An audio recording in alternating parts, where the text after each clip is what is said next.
Hello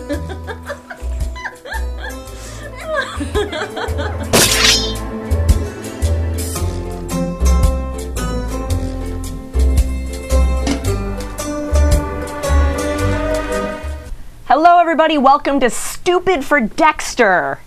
And this is our kill room. It's unused, as you can see. But,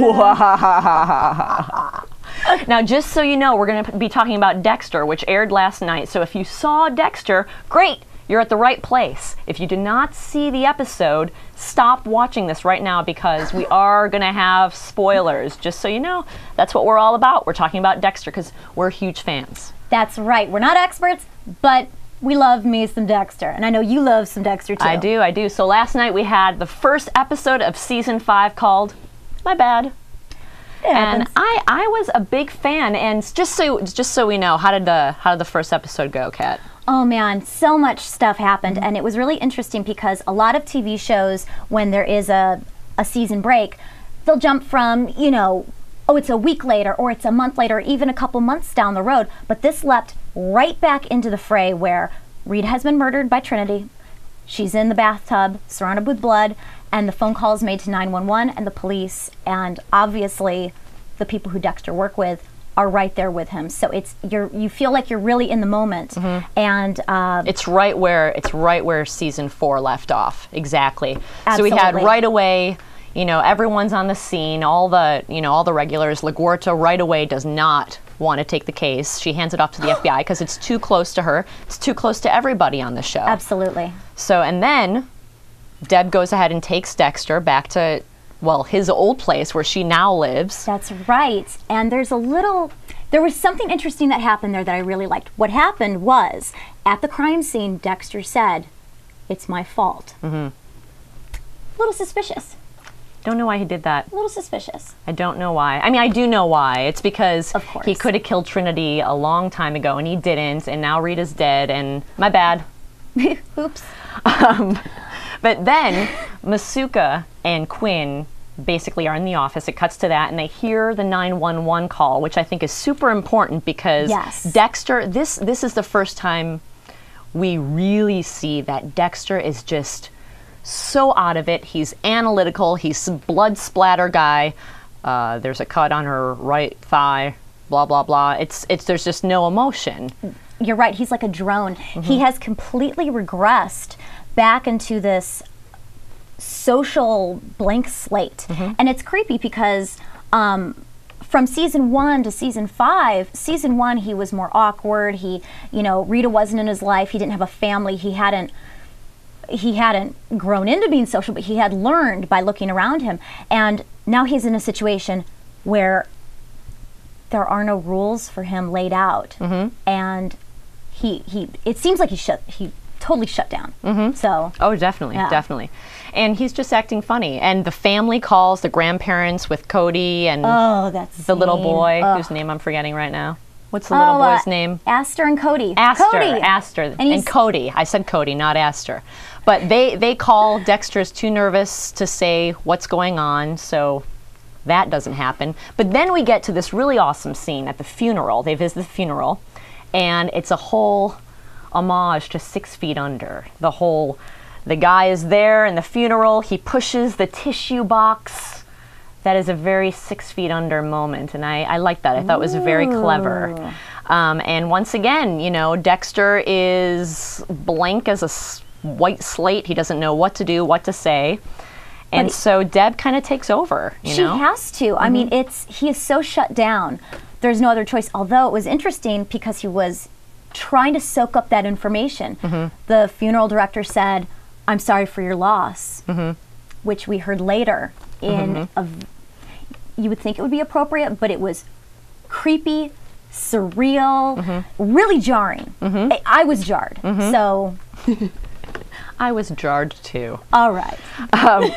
So then we get to Deb and Quinn going to Dexter's place and cleaning up and doing another and then getting kind of dirty. That's my porn music. I love that. Thanks. Were you practicing that before the show? I did.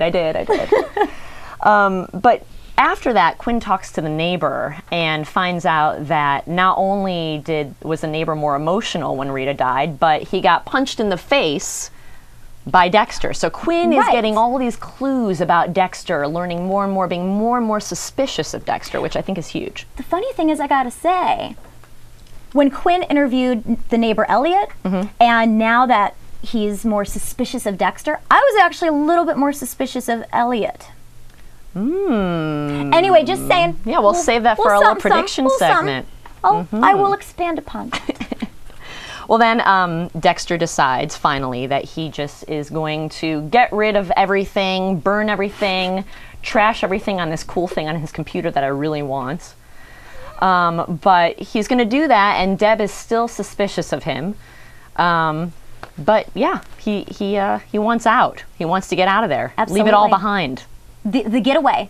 And it's interesting that season 4, very last episode, was called The Getaway. And I felt very much like My Bad was The Getaway Part 2. Definitely, definitely. So he tries to get away. Some stuff happens. But rather than going into the rest of the stuff, I think we should talk about our favorite moments, our killer moments. Haha.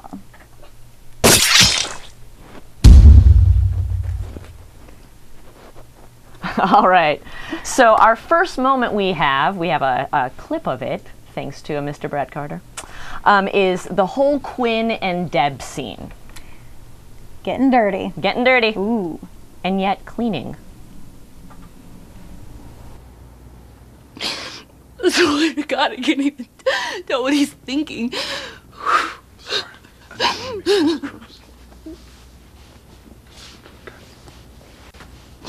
What are you doing? I don't know.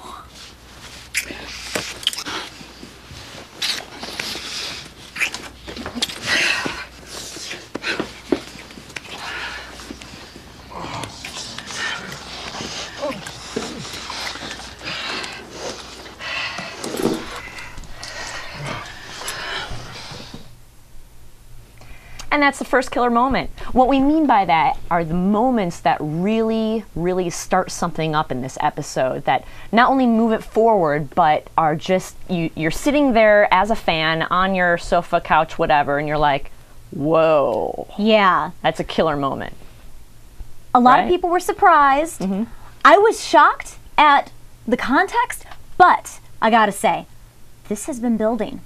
And to see that it's coming to fruition. You mean the Quinn Deborah? Oh, yeah, because if you think about it, they're both vulnerable. I mean, let's look at Deb's past relationships. Ice Truck Killer. Ice Truck Killer, CIA, or not CIA, the undercover police gentleman, Lundy. It's not the best record. Yeah. She's had a lot of issues. I mean, of course, there's daddy issues. Harry never loved her as much as Dexter. And, you know, she was feeling weak. So she got it on with Quinn. And I have to say, I did kind of think that they were going to get together because it helps with the plot. If Quinn is so suspicious of Dexter, if he's banging Dexter's sister, it's so much tougher to really, you know, get Dexter and claim that he's guilty, because he's torn. He's with Dexter's sister, and yet he thinks Dexter's guilty. You know. And I mean Deborah too, because she had those moments of doubt, which were so visible by the way she reacted. It's going to be interesting to see. She's so loyal to him, and they have such a close, I mean, as close a bond as Dexter has to anybody. It's going to be interesting to see where that loyalty goes. But also, what do you think of this? Quinn is getting close to Deborah to get to Dexter. Ooh, I don't know. That could be a prediction. Maybe? I don't know. We don't know that much about Quinn. All I know about Quinn is that he's got a white ass and he needs to tan it. Yes, he That's does. what I know about Quinn. All right, on to the second killer moment. All right, for our next killer moment, the scene was right after that. It was a scene where the family arrives, Astor and Cody and the grandparents arrive back from Disneyland or whatever theme park, and Dexter has to break the news that Rita's been murdered. Let's check it out. And yes. Dexter? Is everything okay? What's going on? You're freaking me out. Something happened to your mom. Something bad?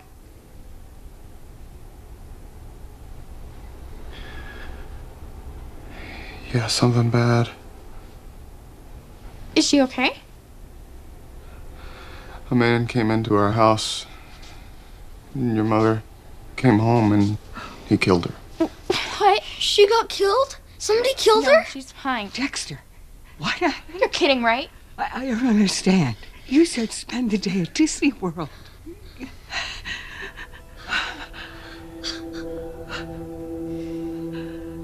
Sorry for your loss.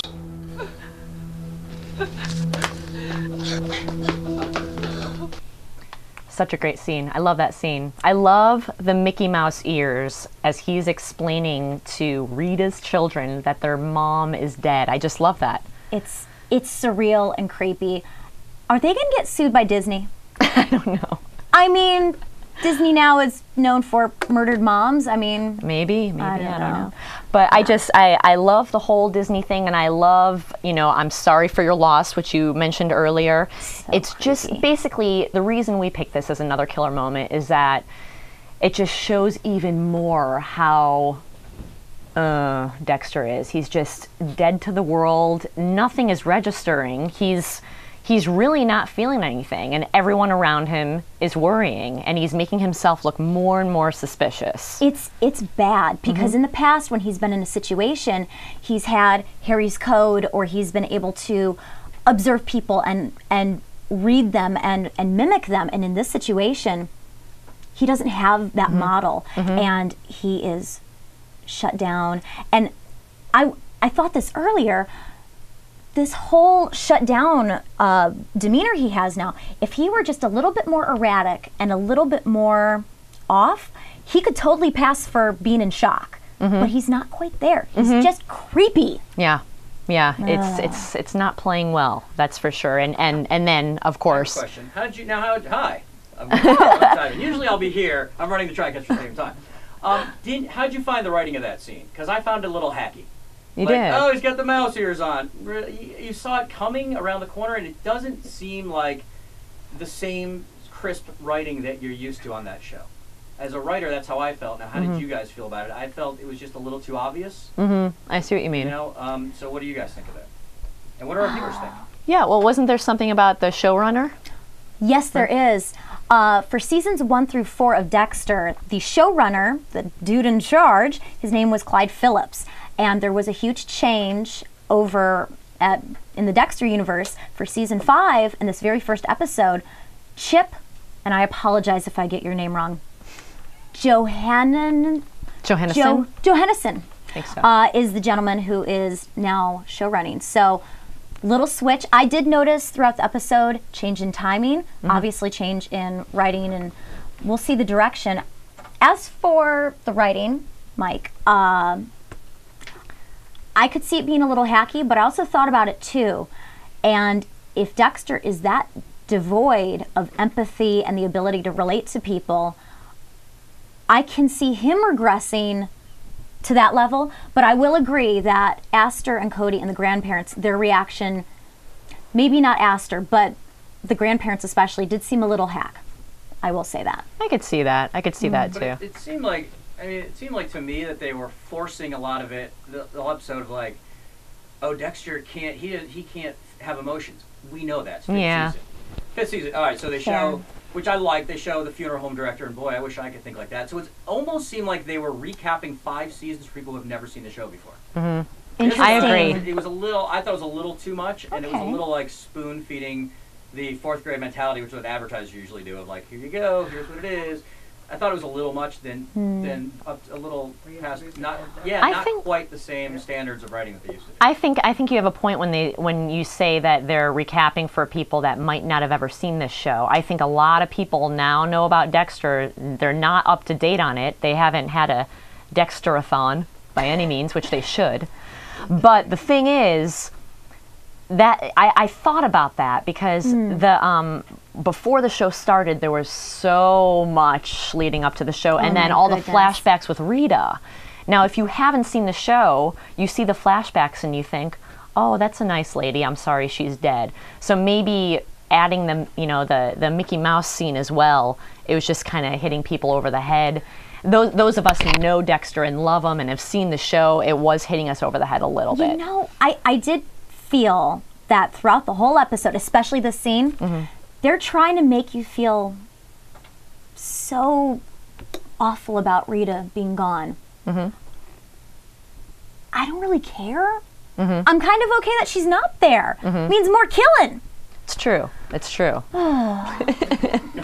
But anyway, if you guys have any opinions out there and you want to, you know, come on, you know, jot your questions down, your comments on Ustream while you're watching, we would love that.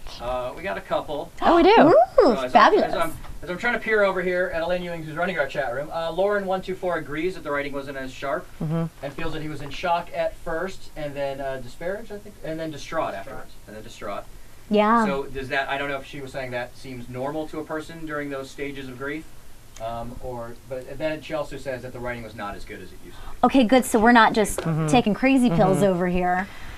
Well, rumor has it, and there's no spoilers here because I don't know, but rumor has it that the first episode last night and then next week is a little more weakish writing, if you will. It's more exposition, and then the third episode supposedly is when we really get into the nitty-gritty of it all. So fingers crossed. Absolutely. And you know what?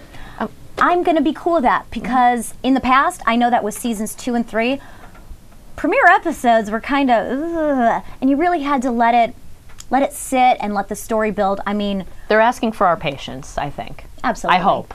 Well, I hope. So third killer moment. Oh, yes. And we are not going to show this clip just yet because we actually have the guest, the gentleman who's in this clip, Brett Carter, actor extraordinaire. He is, that was his thumb. He is on our show later on, so we're going to save the clip for then. But do we have the picture, or we want to hold off on the picture? No, we can just say the clip is Dexter's the clip. First kill his of the season. First kill and of the season. We have the man who was the first kill of the season coming up in a few minutes. We do. It's very this exciting. Is big, guys. It's very exciting. So those are our killer moments. All right. Absolutely. On to our next segment. Bam, just like that. It's called Driving the Dark Passenger.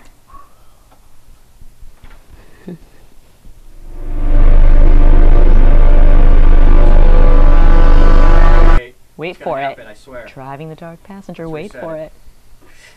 This is what happens when I run everything. There we go.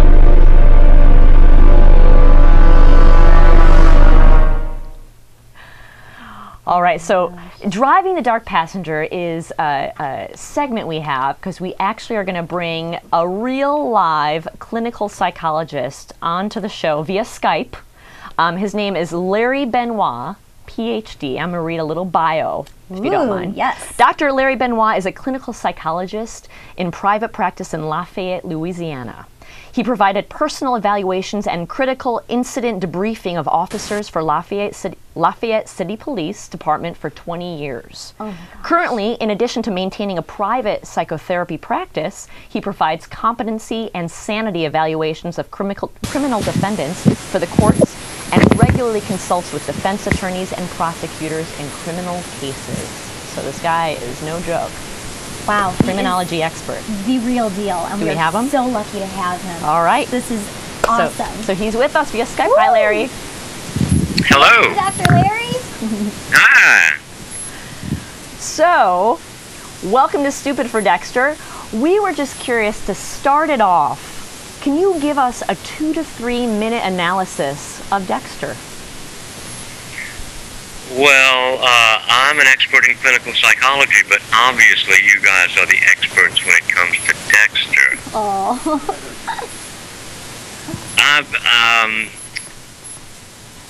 Dexter's a very complicated character, and he doesn't fit precisely in a diagnostic category, at least not one diagnostic category. But first thing that comes up, obviously, is that he's antisocial personality disorder, or psychopath, or sociopath. But there's more to it than that. He's got the classic lack of empathy, lack of remorse, lack of conscience that we expect in a psychopath. But he's got this other stuff going on, this other stuff about not being able to come up with the right nonverbal behavior, not being able to respond appropriately in social situations, which almost sounds like it belongs on the autistic spectrum disorder group. Wow. I mean, you think about sociopaths or antisocial personalities, the ones that are really good are pretty socially adept, and they're con men, and they can make you believe stuff even though they may be lying to you the whole time. Uh-huh. Wow. And Dexter definitely has that. He makes people believe things, that's for sure. Well, yeah, but he's not very suave and debonair, is he? No? No, definitely not. He's awkward. He's pretty awkward, yeah. And that's what I was thinking of in terms of the autism spectrum disorders, where there's a real difficulty in fitting in socially. Okay. Wow. Do you think, I know Dexter is different from your average sociopath, you said. Would he feel guilt over this whole Rita thing, or? I don't think so. I don't think so. I think that he's got his one primary attachment, which is Harry, right? Mm-hmm. Yes, yes. And Harry has been his mentor, and that's been their relationship. But that really has been his primary relationship. And then his sister, he likes her and he wants to protect her, but there's no real affection there, I don't think. Mm-hmm. And then Rita, I think Rita is just a surrogate for Harry, in that she provides some guidance for him as to how to be socially appropriate, how to be more human. Mm-hmm. Wow.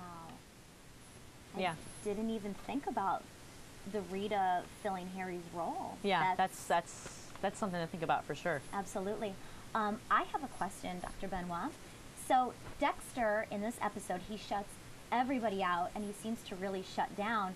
I don't know any terminology, but is this shock? Because it's definitely different from his normal behavior. He's not usually that awkward.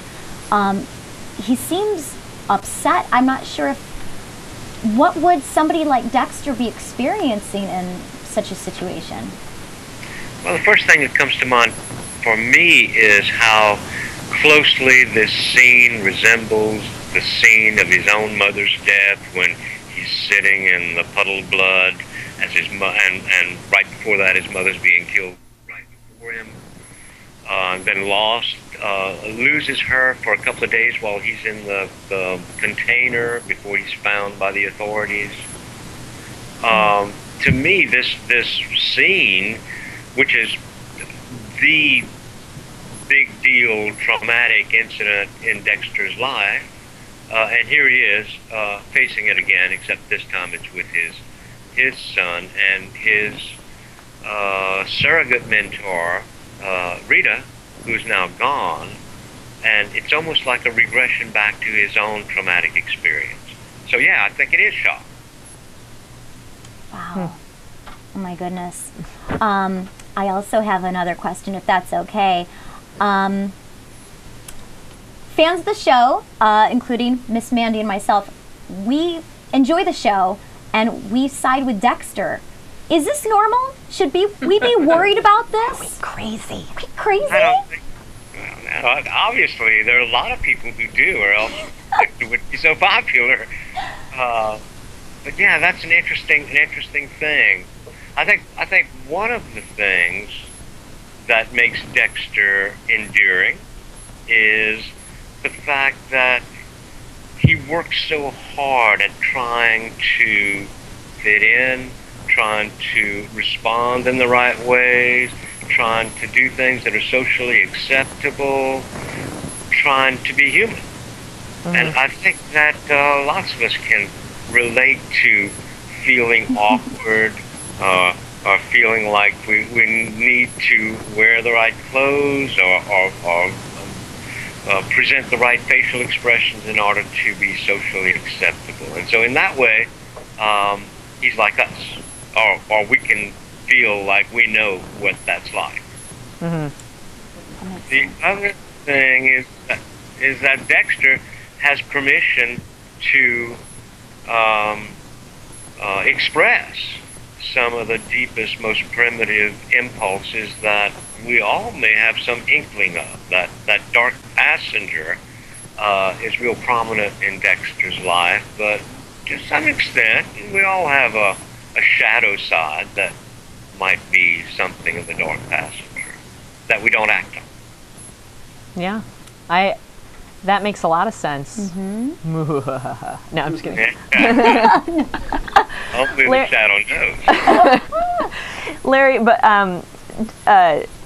just curious, do you have any predictions for the episode or predictions for Dexter? I mean, obviously he tried to leave and now he's coming back, but anything you think, just as a fan, might happen in the show, in the season? Well, nothing specific, but I can see how things would get a lot more difficult for him in terms of the civilizing element that Rita might have been for him is no longer there, and so he might get a little bit more out of control. And in fact, one of the things that he always has done in the past has been very responsible in terms of planning and goal setting.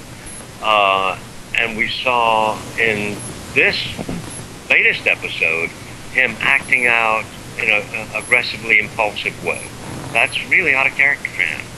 So I would think that we might see more of that puts him in of being apprehended, because he may start killing with a lot less forethought and a lot less planning. Oh my goodness. Yeah. That's possible. I mean, it might be a pretty bloody season. I mean, he broke the code. I mean, he broke the code and everything kind of went to hell. Not that it wasn't already there, but, you know, a little bit further. That's right. Well, Dr. Larry Benoit, thank you so much for joining us. Yes. We really appreciate it. Such a pleasure to have you on. Thank you very much. I'm very pleased to be on the show. We'll see you soon. All right. Bye.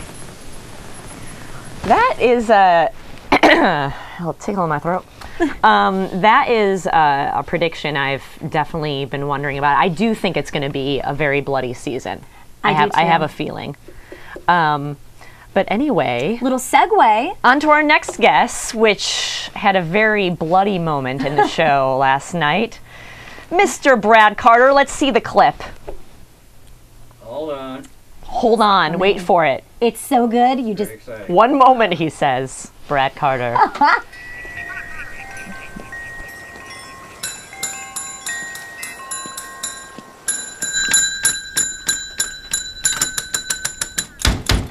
Where's the key to the fucking bathroom? Or should I just dump out on the floor?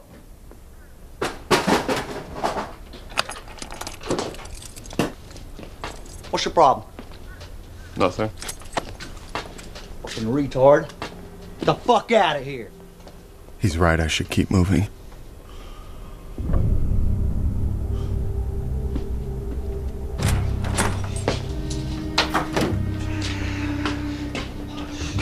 Hey. I said, what the fuck is your problem? I've had a bad week. My wife died and it was my fault. Well, I'm real sorry for your fucking loss, but your dead wife can suck my dick.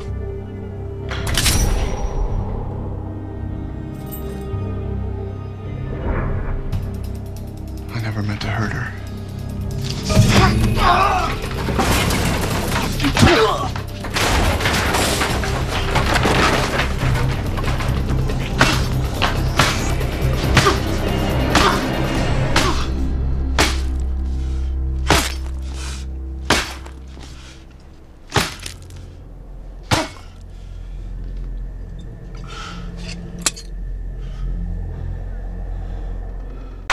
Here we have him, Mr. Brad Carter. Woo! Dexter's first kill of the season. Thank you. So let's start it right off. We're all wondering, what is it like to work with Michael C. Hall?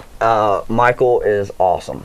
He's a really, I love this when you're an actor and you work on shows and then you get a chance to work on, it's one of my favorite shows, so that was a plus. But then to get on the set and to meet Michael and for him to be such a really nice guy and to be really generous and really, you know, just giving. He's the star of the show. He's carrying the whole show, but he, you know, still took time to like talk to me and kind of, you know, we became friends before it all happened, and that's that's so great. important, you know. That's great. Because you're the guest. They're like this family. They've been all working together forever, and they got this thing, and then you're just kind of all of a sudden in the middle of them, and you can get the cold shoulder on a set real easy. And he made sure I didn't feel that way.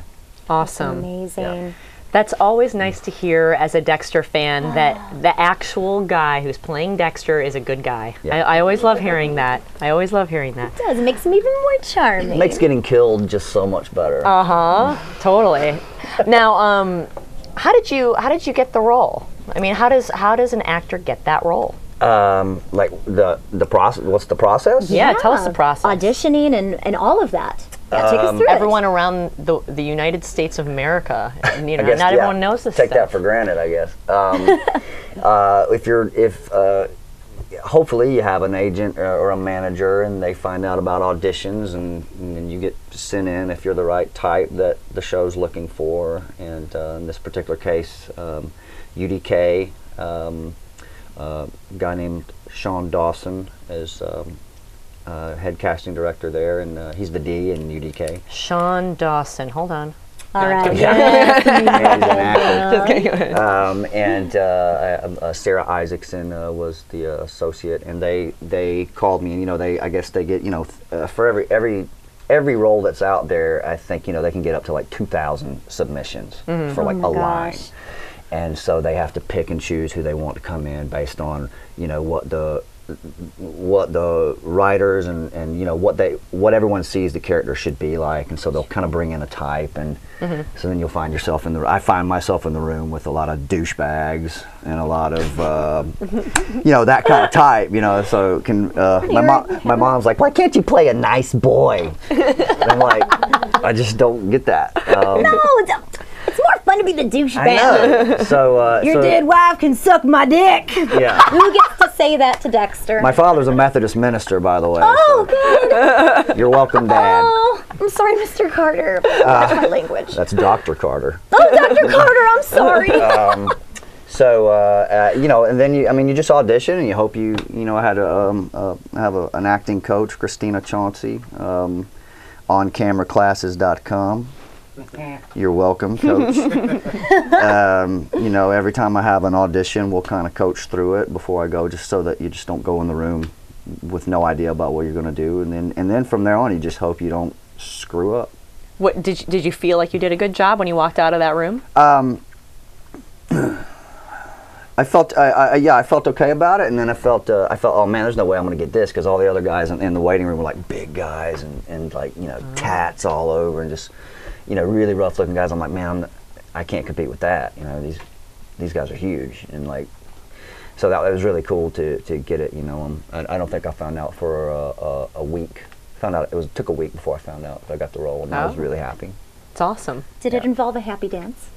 I'm sure it did. I think I was in the car, and it involved probably some really dangerous LA driving while I called people and broke the law. What's your acting background? How did you get to this? Yeah. Well, I started out as an art major in Georgia. I went to a university there, Valdosta State University.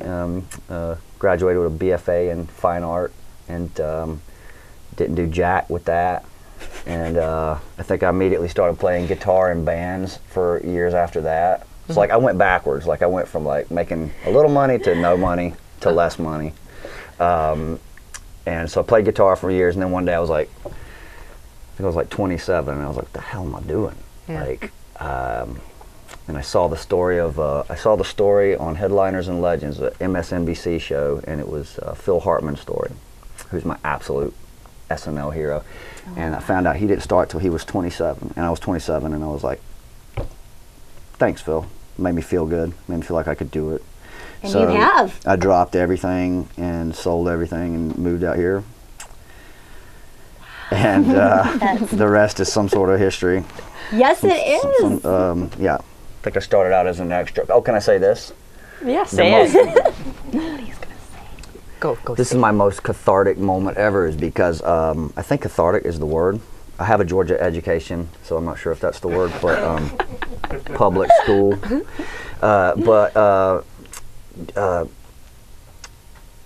On the set, I actually had my hair and makeup for Dexter and everything, and met Michael and everything right where years and years ago, to almost the day, I had my first extra gig.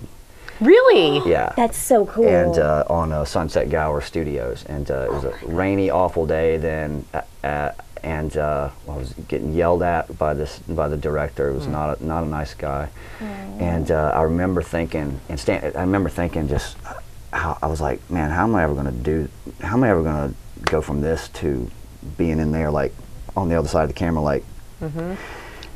That's crazy. It was really cool to like be in that same moment.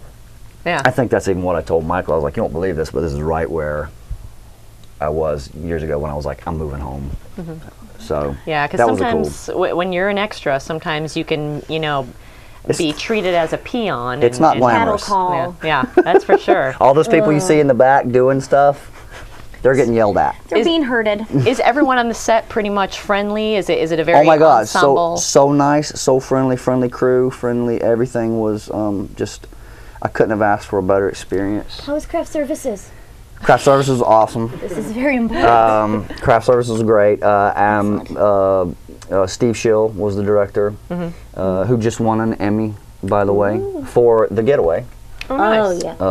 From last season, and really great guy. He really came to me, and sometimes as an actor in TV, you don't really get as much direction as you think you would. They just kind of cut you loose, and he really made sure to guide me, and I really appreciated that, because it made all the difference in just how I felt on the set and how I thought things went. So that's good. Thank you. You can see in the scene, I mean, just knowing this now, it makes so much sense, because the scene is so intense and beautiful and well done, and I can't say enough about that moment. And it makes sense that it's an intimate set, and that everybody really works together. Yeah. We have some questions about the set. Ooh. That was on Sunset Gower, your role that you did? Yes. So did you not go to the actual, like, a lot of people want to know how they film those Miami scenes and where those are filmed. You were really no part of that, obviously, for your scene. Am I allowed to give away secrets like that? Yeah. We're planning one of the executive producers on, hopefully. Okay, because I just worked with these people, and I don't want them pissed at me. Oh no, we don't. This is actually good insider, LA type stuff of what you can and can't talk about. It's really good. You'd be surprised at how magical Hollywood is, and how some things are actually on a soundstage, and that you wouldn't think. And this is one of those moments where I was really surprised, especially when I saw it. Miami, you mean Miami? When I saw Miami, and when I saw, and pretty much I think the way they have to do it is they'll shoot, and most shows they'll shoot what they have to in the sound stages, and then once they have everything, then they'll go on location, get those shots. If they have the luxury of waiting to the end of the season before they air anything, and then go get everything on location if they have to. And so it was all in the studio. For me, it was all in the studio. Cool. Yeah. And then after you were done, that was it. I mean, like last night, there was no big Dexter premiere party, except you probably had one yourself. But yeah, I had one at my house. I want to, take away some of the myths that people have, because I've worked in the industry for long enough, and I always get these questions like, were you hanging out with Michael C. Hall last night, right at a big party? No. I'm sure we're getting a lot of those questions. No. Unfortunately, if you just work, one day on something, you're not like instant best friends and get What about invited Batista? over. Did you hang with Batista? No. The only actual characters, the only actual characters I met were of course Michael and James Remar. We do have a cool picture of that, right? Oh yeah. Yes. There you go.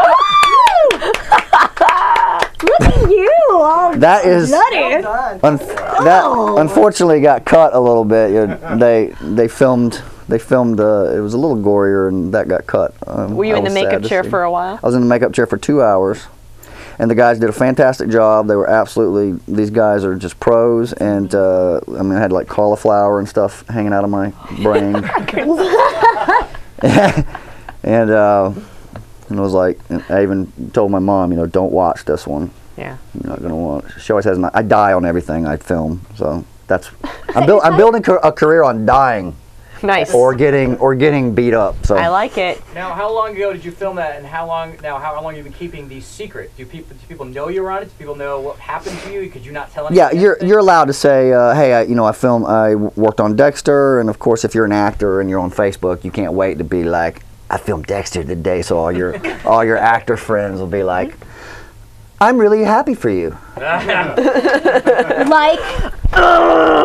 it's a very strange world. Actors and comedians, like, they don't want each other to do well. They pretend they do. fortunately, you're not my type, so we wouldn't be going up against each other. But still, I'm really happy for you. That's funny. I'm sorry. What was your question? Did I even answer it? Just in terms of like when you filmed it, you know, when you filmed it. How you can't give away plot secrets, or you can't, you know, it's kind of a disclosure thing where you don't want to screw up anything, you know, before they air it. So you pretty much, I couldn't really show that picture or you know. We got a question from the chat room. JBS Films asks, what kind of direction did you get for the scene? Oh, you know, each take that you do, you'd be surprised at how many takes it takes to film something.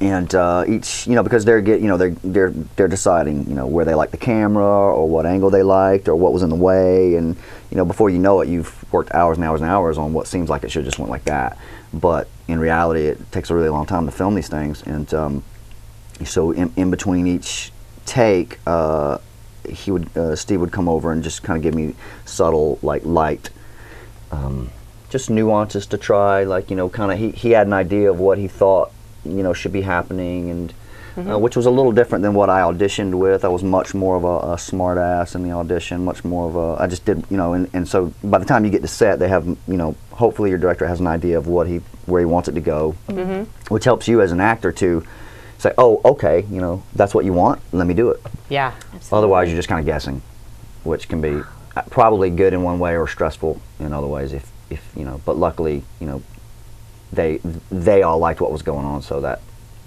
helps you to like feel confident. Great. How long was your day on set? I think that was a 10-hour day, maybe 10 hours. And then I guess we can get into this a little bit. You are a Dexter fan, so you knew the show, and it was this the first time we've seen Dexter kill. You guys can now get into this because we want to talk about this as a killer moment. First time Dexter kills without being in the kill room. Right. We are in. Right. So how were you surprised by that in the script? And then let's get into, I guess we can talk about that. Does that change Dexter, who he is, and what the show is now? Yeah, you are a huge plot twist. It was pretty intense. So I happened to have been at your little gathering last night, and when Dexter took out that thing, what was it? That's a like little pocket boat anchor, which was really cool because it's like it flicks open like that. I saw a lot of ladies just go. It looks ominous. Just I mean, as soon as we saw it, we were like, "Oh wow!" Yeah, you know? yeah. I mean, it was not following the code. He was freaking angry, and he wanted to just smash. And that's why I was excited to do it, because you know, normally you'd be in the kill room, which is cool. Can't say you don't want to be in the kill room. Well, I think every actor, like, no one wants to die on something because that means you can't come back. But if you're going to be on Dexter, then you want to die, like. So I feel happy to be in that little club now.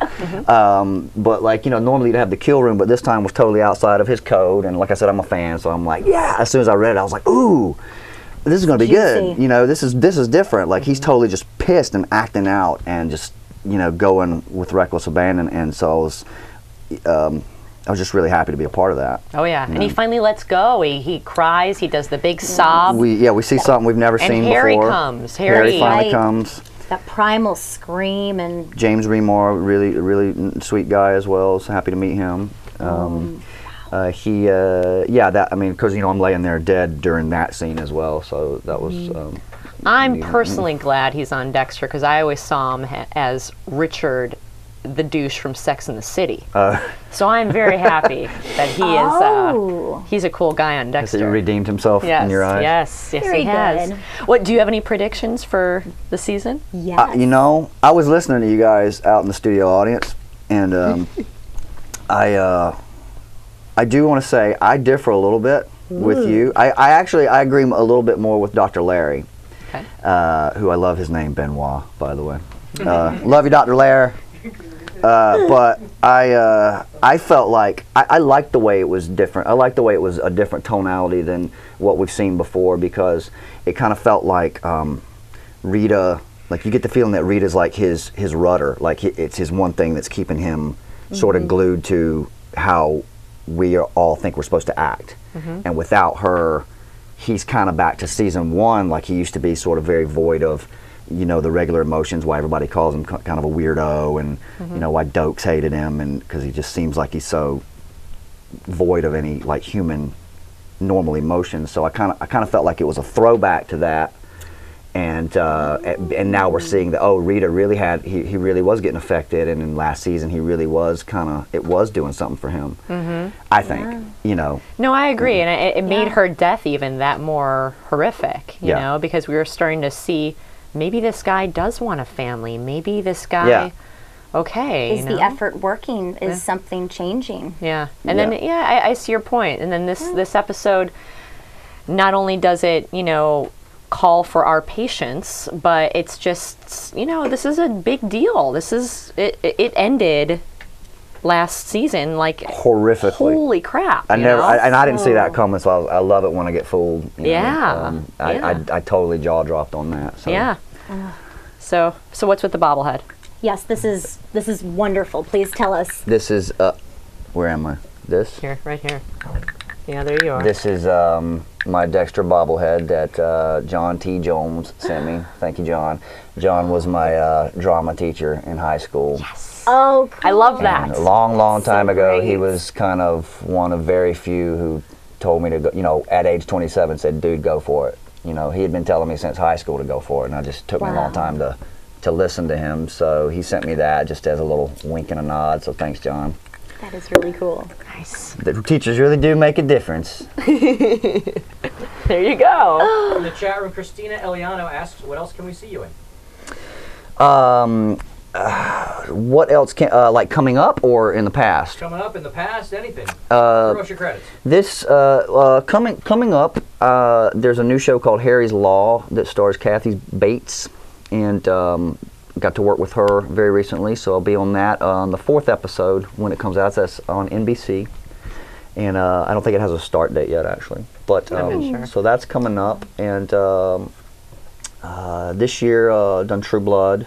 That was an awesome. That was an awesome role that you did on True Blood. Why, thank you. What a season or episode? Or? That was the 2nd episode of this past new season. I was a guy taking a whiz where eggs died. Wait a second. Were you an a-hole? Are we seeing a trend? Douchebag. Yeah. You know why my mom said what she said. Let's see. There was that. I did a couple episodes of a show called Justified, starring Timothy Oliphant, which was fantastic. Got to meet a lot of people from Deadwood, which is my absolute all-time favorite show ever. And which Steve Schill actually worked on that a few times as well. Cool. I know I've done other things. I'm blanking. What else have I done? You told a story last night about a Nickelodeon thing. Oh, I did Zeke and Luther's, a Nickelodeon show. Wait a second. No. I'm sorry. Disney XD. Oh, Disney. Was that a good character? Yeah, it was. I got to play a couple episodes of that as Swami Steve, and then a guy that sells ice cream and does your fortune at the same time in his dirty van. And dirty van, like dirty van, like dirt, like needs to be like clean. filthy. Okay. Not like, come here, kid, come into my van. I got some.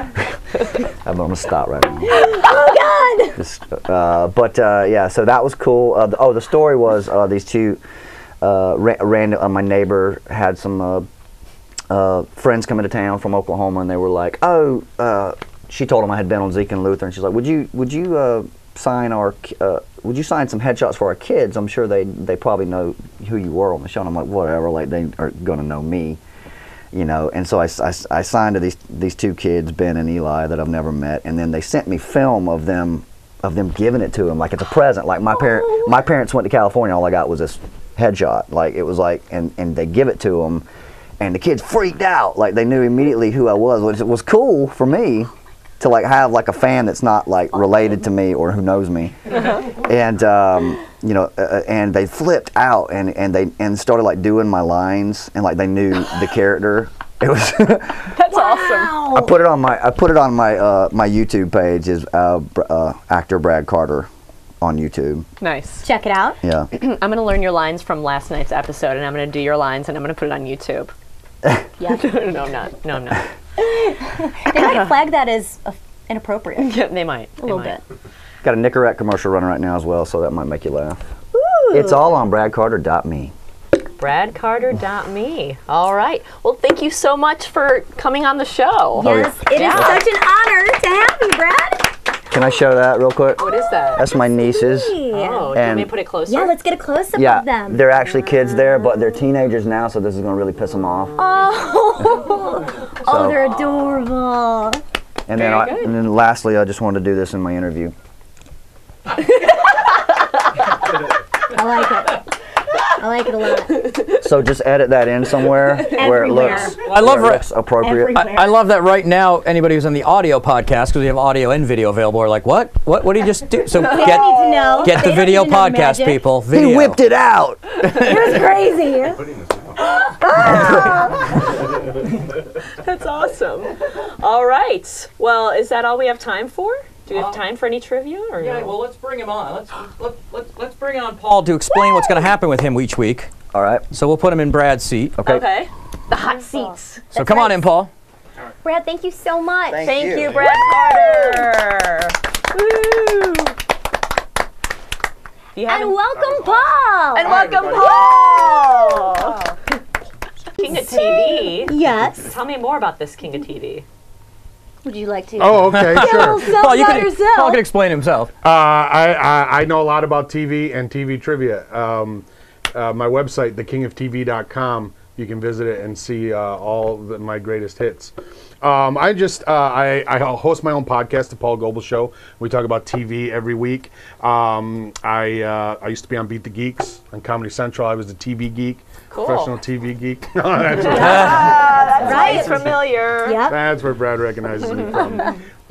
So I know a lot about TV, so I'm here to answer trivia questions. So basically what's going to happen is every week Paul's going to come on the show at the end of the show, the chat room, through the Twitter, which we're at Twitter at Stupid For Dexter, through our Facebook fan page, through our website, all that. You can ask Dexter trivia questions and see if you can stump the king of television. It'll be a fun little segment we're doing, and we'll give away some prizes. So every week at the end of the show, to kind of add some levity to the serial killer show, Paul will come on and answer some questions. We'll have some fun with him. Yeah. It becomes a game show at the end. Okay, Kat's got a question. All right, go ahead. I just thought of one. Okay. Yes. Name of Dexter's boat. Slice of Life. Everybody knows that. Hey, it was very if you watch challenging. last night's episode, you could get that. You only needed one episode. Felt really good about noticing that, guys. Really? Wow. Kind of funny. I have a trivia question. This is for the folks out there because no one in this room will know it. It'd probably be something you have to research. But it goes perfect because I wasn't going to ask it, but Brad brought it up. There was another actor on last night's episode, my bad, who also appeared in a Disney TV show. He was, I'll tell you who he was. He was the first responder on the scene, the cop who came up to Dexter and said, "Are you okay, sir?" He's actually a friend of mine I went to college with. What was the Disney TV show that he was on where he played a cop? Oh. He also played a cop on that show. So there's a question. If you want to look it up and contact me after the show, you can write me, Paul, at thekingofTV.com. All right. And we actually have we'll get some one. questions. Excellent. Ooh. Yes. We don't have anything to give away today, though, I don't think. Oh, I got plenty to give away. I have something, but it's not. It's not with me. Yeah. Dead Pixel Live in the chat room asks, when Rita and Dexter moved in together, her ex-husband showed up and demanded her car. Dexter gave it to him. What kind of car was it? Oh, that's a good question. Now, you guys never pointed out that now those kids are orphans, by the way. because they don't have a mother or a father now, right? Yeah. Like Dexter. Much like Dexter. Oh, Dexter never took official guardianship of them? No, Or he never adopted them? No. Okay. Would you? All right, so what kind of car? I'm going to say it was a... Now, hold on. Before you answer it, in the chat room, you people need to know this. You have to have the right answer as well. So well, you of can't course. just ask questions. Okay. This isn't, you know, I'm not teaching a lesson here. All right. It was a Dodge Charger. He says a Dodge Charger. What is the answer? What is Pigs Alive? Is that the chat room name? Dead Pixel Live. Dead Pixel Live. We are Says waiting what? for an answer. Yeah, Dead Pigs Alive. I like that. It's going to be Maya. Sounds like a Pantera song. All right, well, while they're going to give us an answer, you keep chatting away. Any other questions there? Oh, wrong. Convertible Dodge Charger. Oh, come on. No. Dead Pigs No, Alive. he gets that. He gets that. That's BS. He's If you got it. asked him the type of car, he would have known it's convertible. Yeah, you No, didn't even that's ask the ridiculous. color. Why you got to be a dick Yeah, you about get it. that. You get that. All right, Way so to go. I'm This is what's going to 100%. happen each week, right? This is going to add some levity I'm and fun batting to the 1,000 situation. already. Do we have First anything else in the episode. chat room? I think that's it for the chat room Two for for today. two. But we All do right. have, again, Stupid For Dexter on Twitter, stupidfordexter.com. There's a Facebook page. You could tweet us, you could Facebook us, and you can Skype in even live or chat in live. That's the point of these live shows. All sorts of fun can be had. It's live. Will we be on blip.tv? Yes. So That's right. we can wrap that up. We're on Blip. Hold on, I'll come over to my camera. Wait. Oh, there we go. Hi. There it is. We're on blip.tv, iTunes. You can get us through iTunes, I believe, video and audio. Roku. If you have a Roku, you can watch us on the big screen, so you can see Paul on 52 inches. Ooh. Yeah. And YouTube. We got a YouTube page, which is Streamin Garage. YouTube.com/Streamin Garage. Where we're going to have all our shows. This is actually our 4th show. We have Stupid for Movies, Stripped Down Live with Kurt Smith every Wednesday night. Stupid for Football is a fantasy football show, so we're adding more and more shows. This is our 4th show. Yay! Yay! So thank you so much for joining us on Stupid for Dexter. We'll see you next Monday night, 7 p.m. Pacific time. That's be right. there. Monday, October 4th. Be there or be square. Yeah, be square. Yay.